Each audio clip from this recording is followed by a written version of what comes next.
Hello and welcome to ginger cookies farm. आज मैं खड़ी हूँ कृषि विज्ञान केंद्र बारामती, जो पुणे डिस्ट्रिक्ट महाराष्ट्र स्टेट में है। चलिए हम एक एक सेक्शन जाकर देखेंगे और उसका इन्फॉर्मेशन लेंगे। आज का वीडियो पोल्ट्री और डेयरी फार्मिंग के बारे में है।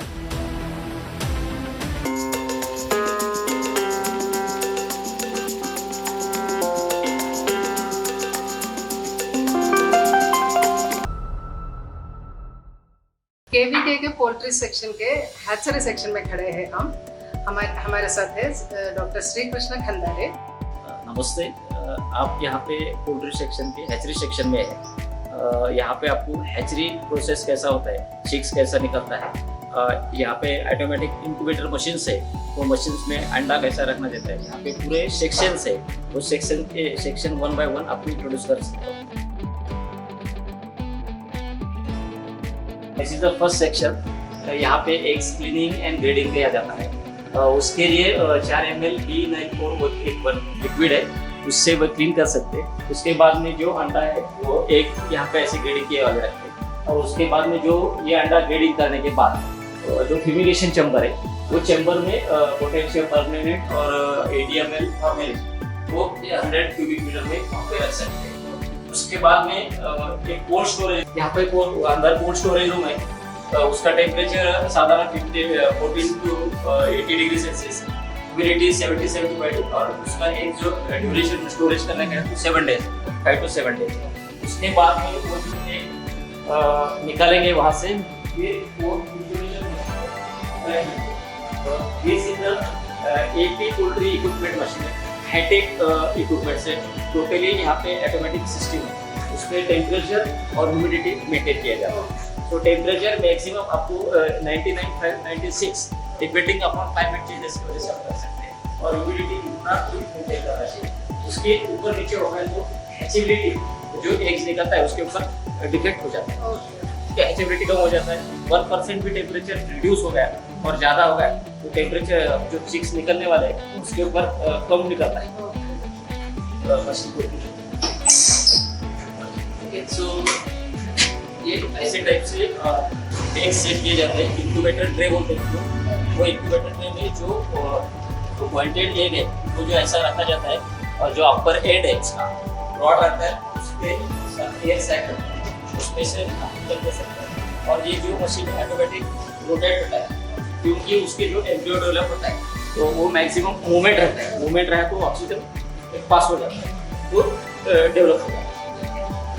और यहाँ ये 3 इंक्यूबेटर है, 3,000 कैप्सूल के, और इसमें जो अपन एक रखने वाले वो 18 डेज का रखते हैं। 18 डेज।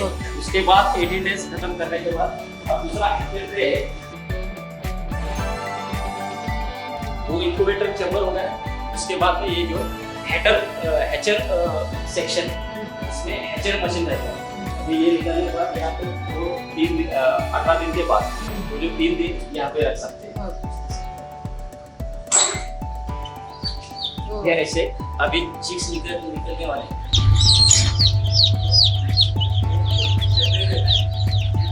आफ्टर 21 डेज ये should be totally chicks are ready रहता है। उसके बाद में ये जो वैक्सीनेशन रूम है, ये रूम में वो पूरा निकलने के बाद, पहले वो चिक्स निकलने के बाद चिक्स ट्रे रहता है, चिक्स ट्रे का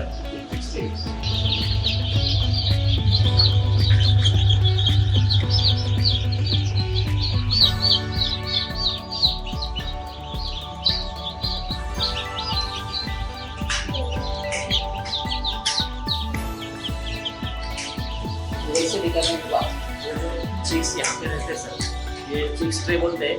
और उसमें उसका नॉर्मल टेम्परेचर एडजस्ट करने के लिए कम से कम 1 to 2 घंटा यहाँ पे उसकी टेम्परेचर एडजस्ट करने के लिए रख सकते हैं। ओके, बाकी पूरा 80% 70% जितना भी चिक्स निकलेगा वो निकलने के बाद 1 डे का मरेक्स वैक्सीनेशन दे देते हैं। और मरेक्स वैक्सीनेशन देने के बाद हमारा वो जो ब्रीडिंग शेड है, प्रिपरेशन पूरा ब्रीडिंग शेड का किया जाता है, उसमें स्टार्ट कर दिया जाता है।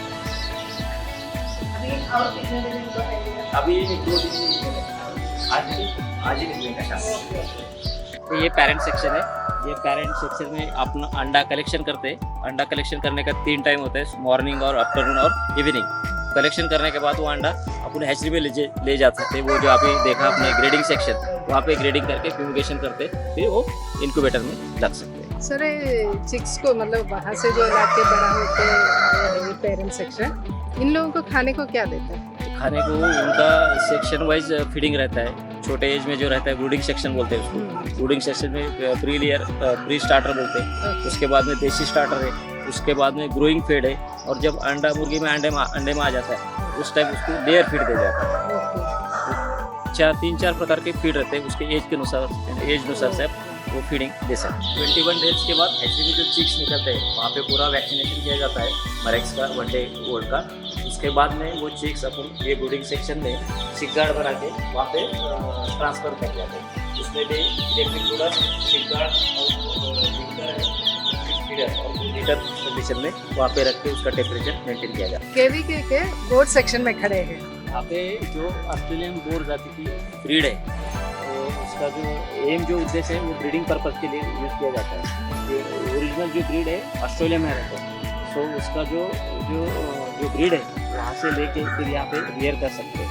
तो जो भी फार्मर आ जाते हैं तो यहाँ से जो बच्चे 8 महीने के 8 मंथ हो गए केजी के हिसाब से ब्रीडिंग पर्पज़ के लिए ले जाते हैं। तो खासियत इसका जो मेन पर्पज़ है वो मीट पर्पज़ के लिए ऑस्ट्रेलिया में, लेकिन अपने पास यहाँ पे मीट नहीं खा सकते, उसका 2000 केजी से ऊपर मीट जाता है। तो इसलिए जो लोग ये ब्रीड अच्छा है उसको खाना ज़्यादा चाहिए, इसलिए वेट भी अच्छा है उसका। और उसका कलर जो कॉम्बिनेशन देखा है आपने, वो नेक के ऊपर ब्राउन कलर का दिखता है और फीट के ऊपर वाइट कलर पूरा है, तो इसलिए वो फीडिंग पर्पज़ के लिए फार्मर ले जाते हैं। हर एक वीडियो में बताया गया है कि किसानों को यहाँ ट्रेनिंग दिया जाता है, इसलिए वीडियो को ज़्यादा से ज़्यादा लोगों के साथ शेयर कीजिए ताकि उन्हें भी इसका फ़ायदा मिले। Thank you for watching this video. अगर वीडियो अच्छा लगा तो ज़रूर लाइक, शेयर एंड सब्सक्राइब कीजिए।